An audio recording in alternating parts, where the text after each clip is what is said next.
I'm intrigued by this guy, Russell Wilson, and people will say, he's washed. They went to the playoffs in Pittsburgh with him, and they don't have a ton of playmakers in Pittsburgh either.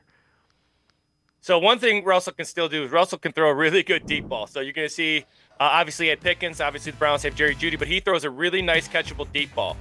The one thing that Russell struggles with maybe is driving that ball 15 to 25 yards. Now, you're going to see this a classic play the Browns will run. They're going to run a counter. You get the guy in the flat. You leave the backside guy unblocked, and that quarterback's got to make a play. So he can run the concepts that Kevin Stefanski and Tommy Rees like to run. The thing that he'll have to work on is the ability to drive the ball on those high lows in the middle of the field, on those dig routes, those curl routes, even the deep comebacks on the outside. He can show that he can do that. Now, he throws with good anticipation.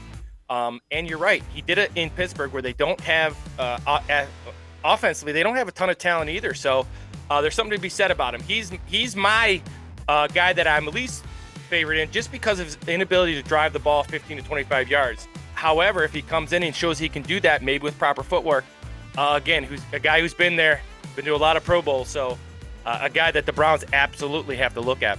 Yeah, and again, the Browns have talked to him. He's been in for a visit. Apparently, he's leaning towards the Giants. If the Giants decide they want him, that's his preference.